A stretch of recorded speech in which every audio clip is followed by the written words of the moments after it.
Hello everybody, it's George from Ireland. So here I am in London in the Primrose Hill area. Behind me is the house where Dr. Jose Rizal lived in the 1880s. So Jose Rizal is the national hero of the Philippines, and he was a man of many parts. He was a real polymath, he was polylingual, he achieved a remarkable amount in his short life of 35 years.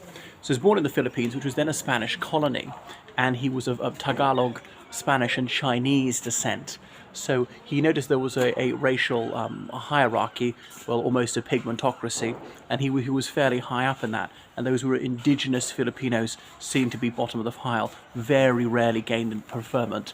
Those who were peninsulares, as in born in Spain and who had moved out, were top of the tree. Below them, those who were of solely Spanish blood but were born in the Philippines, and they couldn't aspire to the highest offices.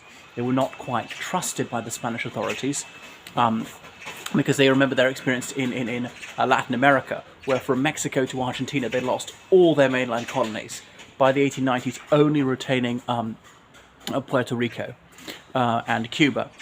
Anyway, so he was very quick at his books. He went to a school run by the Catholic Church, as virtually all schools in the Philippines were. A high majority of Filipinos converted to Christianity, of the Catholic denomination. Indeed, the very word of the Philippines, it comes from the fact that King Philip was the king of Spain when the Spanish subjugated the archipelago. There's a minority, particularly the island of Mindanao in the southern Philippines, which is Muslim. Anyway, he studied medicine, he qualified as a doctor, he came to Europe for further studies. He was not just in Spain, he also studied in Brussels, so he mastered the French language to study there, became an ophthalmologist, that's an eye doctor, if you don't know what that is, and he came here to London, so he spoke at least 4 languages to the highest possible level. Obviously he knew Latin as well, but really as a written language. It wasn't a spoken language by the 1890s. So he was a fairly serious Catholic, although he was sometimes critical of the church. He'd also visited Hong Kong, and he had some liberal leanings. So he began to think about political questions because Spain had a very limited form of parliamentary government. It was almost an absolute monarchy. But even Spanish liberals seldom wanted to extend these reforms to the colonies, and he didn't see why not. He saw that there was misgovernment in the Philippines, and he thought that indigenous Filipinos were heavily discriminated against. Things could be much, much better. Even he didn't seek actual independence. He simply wanted things to improve. But he was in Spain when he was writing, calling for various reforms in his native land. And he was corresponding with other Filipino intellectuals about the progress they would like to see in the Philippines. Anyway, he was arrested by the Spanish authorities and he was shipped back to the Philippines, which took weeks. And he was completely non-violent. Nobody said he'd ever used any force against anyone. He was also an accomplished poet. He composed all his verses in Spanish.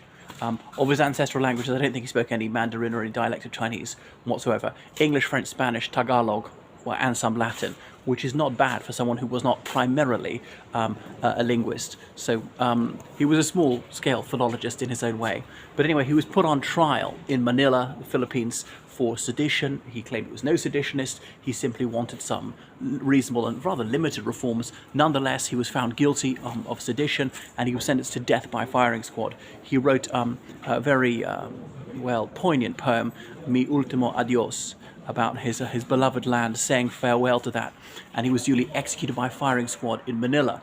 Now, many Filipinos were so outraged by the execution of this man who'd never done anyone any harm, had simply proposed a few ideas, that they were spurred to armed revolt. And there was an insurrection which took place in the Philippines after this, even though he'd actually not called for any use of force. He was a moral force-filled person. He hadn't even called for a strike, not even demonstrations.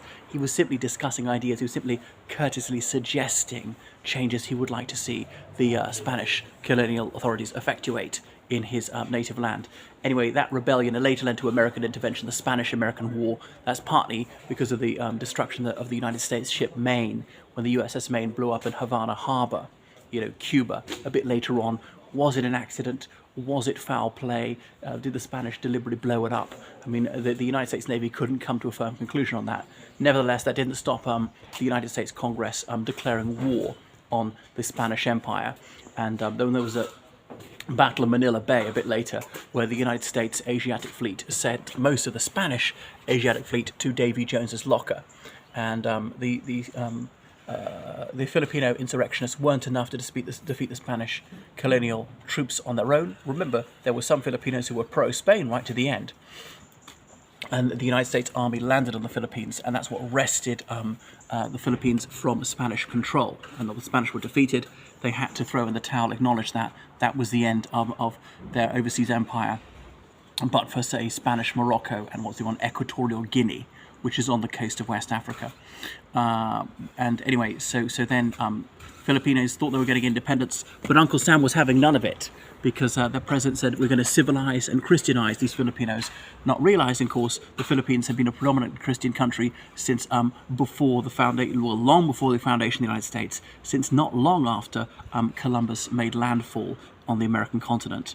And there was a very bloody war. Hundreds of thousands of Filipinos were killed fighting for their independence against the United States.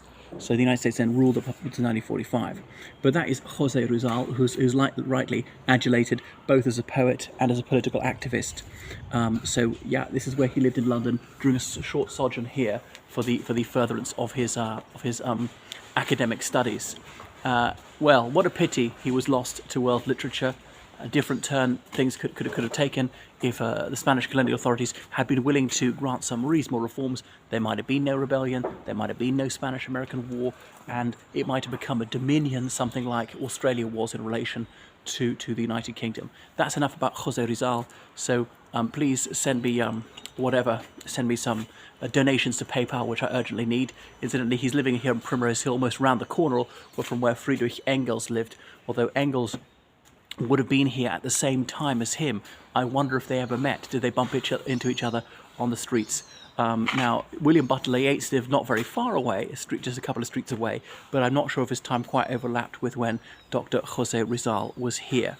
So you can read a fabulous analysis of Mi Ultima Adios in the original Spanish with English translation in Imagined Communities by the late Irish-American intellectual Dr. Benedict Anderson, Imagined Communities, which is his really epoch-making book on the emergence of national identities and how he thinks that they're really a fallacy, which he published to widespread academic acclaim about 1982. Imagined Communities by Benedict Anderson, who travelled extensively in the Philippines, who achieved mastery of Tagalog, and actually couldn't read Spanish when he first became fascinated by Jose Rizal. So there are a number of other Filipino national heroes, and his grave is a place of pilgrimage for many Filipinos. So not a contentious figure, where some of the others are later on, who are exalted to that status. And he was an inspiration to those who wanted to cast off Spanish rule elsewhere, such as in Cuba. That's enough from me. Toodaloo.